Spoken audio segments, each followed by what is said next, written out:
السلام علیکم قمر، کیسے ہیں آپ؟ وعلیکم السلام جی، بالکل ٹھیک۔ اچھا قمر، جیسا کہ میں آپ کو جانتی ہوں تو میرا آپ سے سوال آج یہ ہے کہ مجھے بتائیں کہ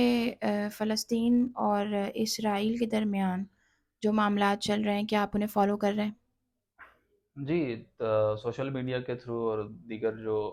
نیوز پلیٹ فارمز ہیں ان کے تھرو جتنی خبریں آ رہی ہیں اس حد تک ہم ان تمام صورتحال سے واقف ہیں۔ ٹھیک ہے۔ قمر مجھے یہ بتائیے گا کہ آپ نے اپنے سوشل میڈیا سے بھی اس بات کا شکوہ کیا کہ حماس جو ہے وہ اس وقت اس کا ذمہ دار ہے کہ جو فلسطین یا غزہ میں ظلم اور بربریت ہو رہا ہے۔ بظاہر یہ دیکھا جائے تو امت مسلمہ کے لیے یا مسلمانوں کے لیے حماس نے ایک بہت دلیر کام کیا ہے، اور حماس قابل ستائش ہے کہ اس نے یہ کیا ہے۔ آپ نے اس بات پہ بڑا رد عمل دیا اور آپ کو اس بات سے شکوہ رہا، تو آپ کا شکوہ کیوں ہے؟ اس کی وجوہات کیا ہیں؟ اور اگین پھر ہم چاہتے ہیں کہ آپ اس موضوع پہ تھوڑی سی روشنی ڈالیں۔ ایکچولی یہ دیکھیں، میں تو سمجھتا ہوں کہ جو اس وقت صورتحال ہے فلسطین کے اندر، غزہ اسٹرپ کے اندر، وہ انتہائی سنگین ہے۔ ملینز آف پیپل جو ہے اس وقت شدید انسانی بحران کا شکار ہیں، اور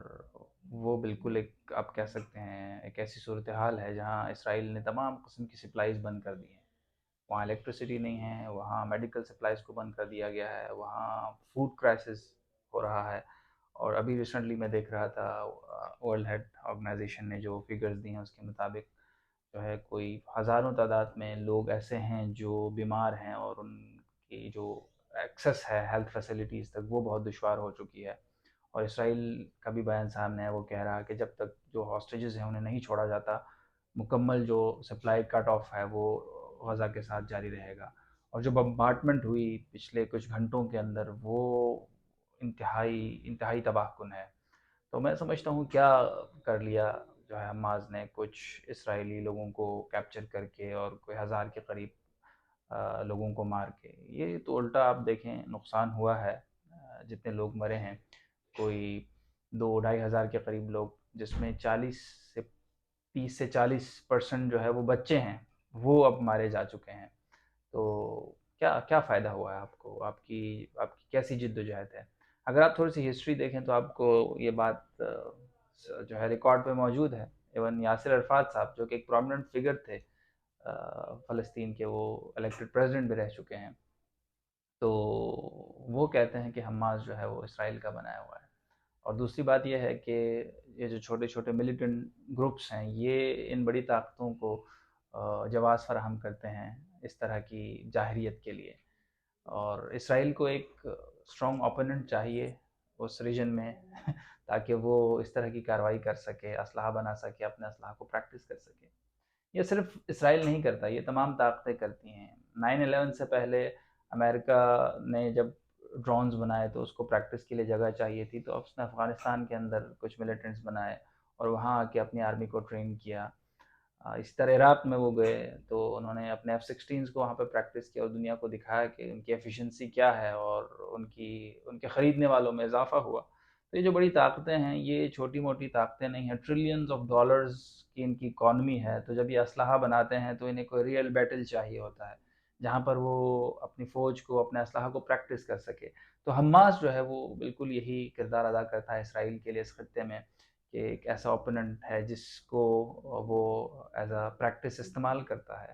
دیکھیں اس حالات بالکل پرامن تھے، سب کچھ ٹھیک چل رہا تھا، اور اسرائیل کے اندر کچھ ڈومیسٹک ایشوز تھے ان کے پولیٹیکل، اس کو لے کے اب اسرائیل کا دوہرا فائدہ ہو۔ ایک تو وہ یونٹی اسرائیل کے اندر آ گئی جب وہ ایک جنگ کی صورتحال میں چلے گئے۔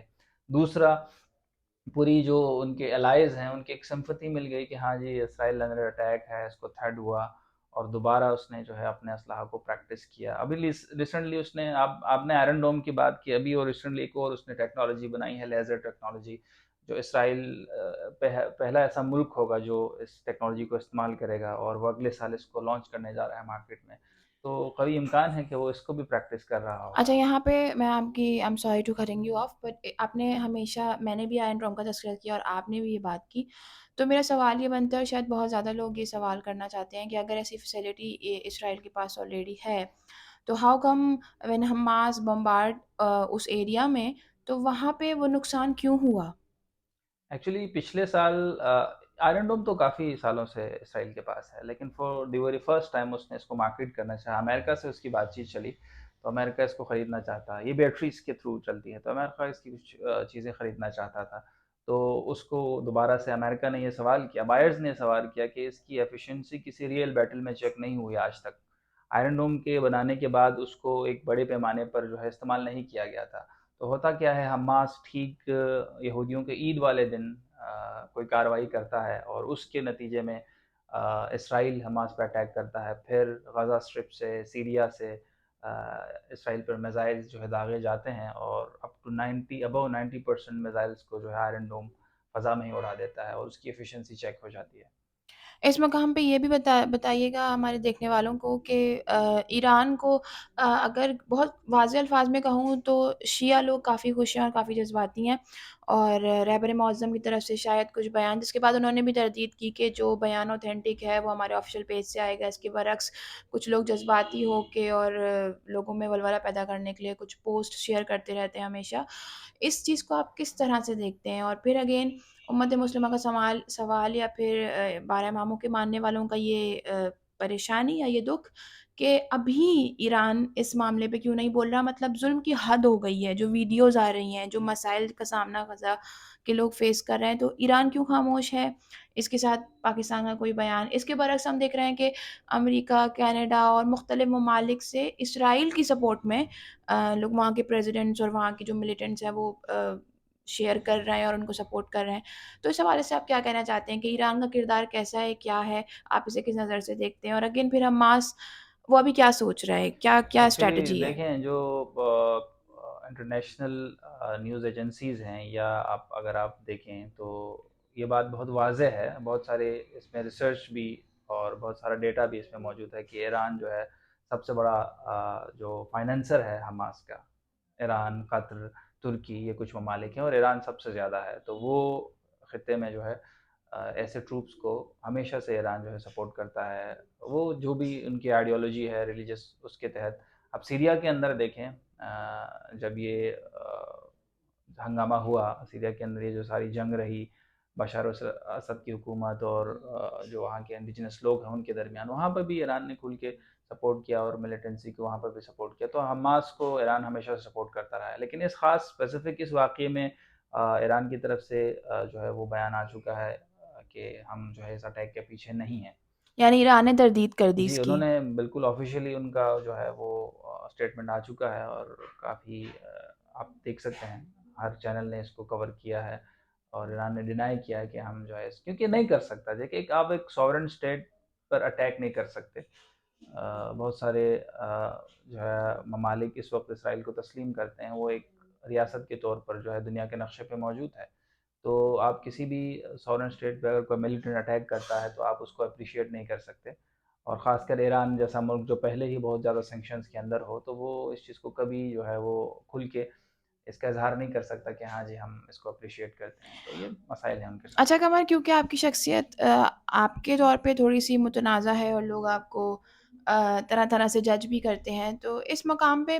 آپ کو کیا لگتا ہے کہ اس کا حل کیا ہے؟ کیا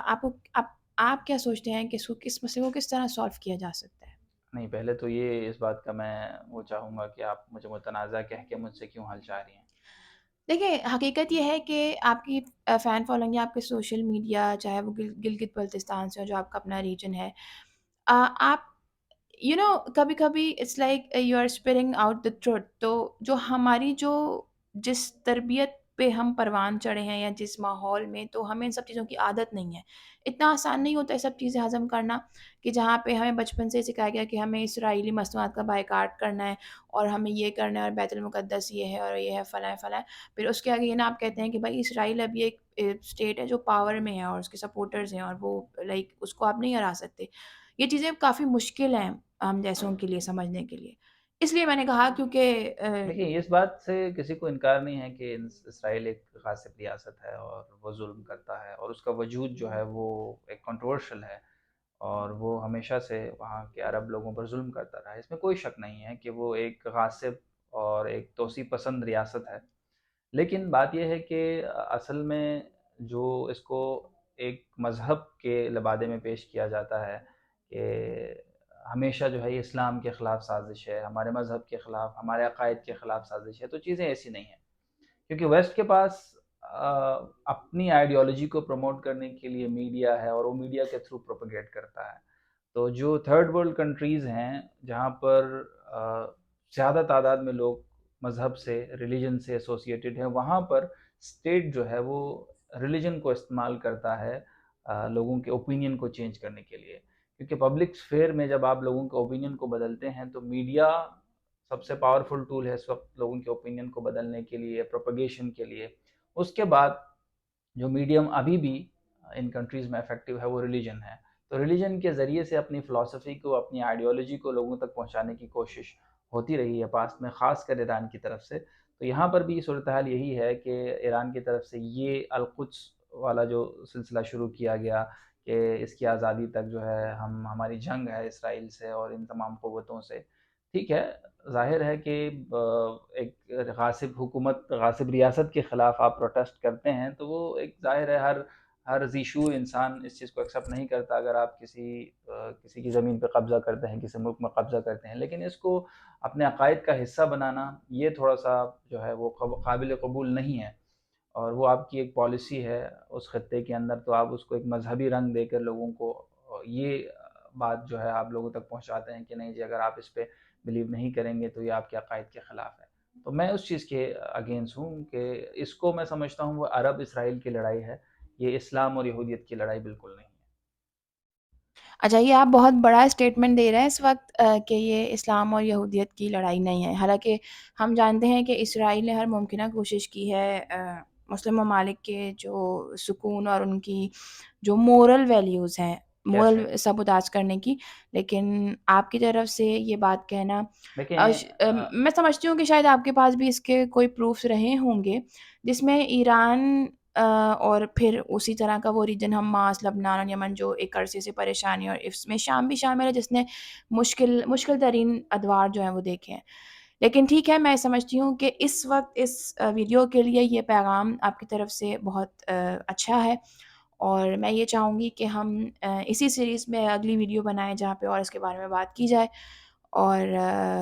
اگین ہم ویور سے بھی چاہیں گے کہ اگر ان کا کوئی سوال یا مزید وہ جاننا چاہتے ہیں کہ ہم کس نظریے سے سوچ رہے ہیں اور ہم کہاں سے، کس ریسورسز کے تحت یہ بات کر رہے ہیں، تو پلیز وہ کامنٹ کر سکتے ہیں اور ہم سے رابطہ کر سکتے ہیں. میری طرف سے بہت شکریہ قمر آپ کا ہمیں وقت دینے کا. صحیح ہے. اور آپ کچھ کہنا چاہیں گے؟ نہیں بس آئی گیس ٹھیک ہے. ٹھیک ہے ہے جی. بہت ساری باتیں لیکن لیٹس سی جی نیکسٹ ٹائم بہت ہم شکریہ، ٹائم کم ہے اور یہ بہت لیٹ آور ہے، تو انشاءاللہ ہم پھر ملاقات کریں گے. بہت تھینک شکریہ یو، جی، اللہ بہت حافظ. شکریہ.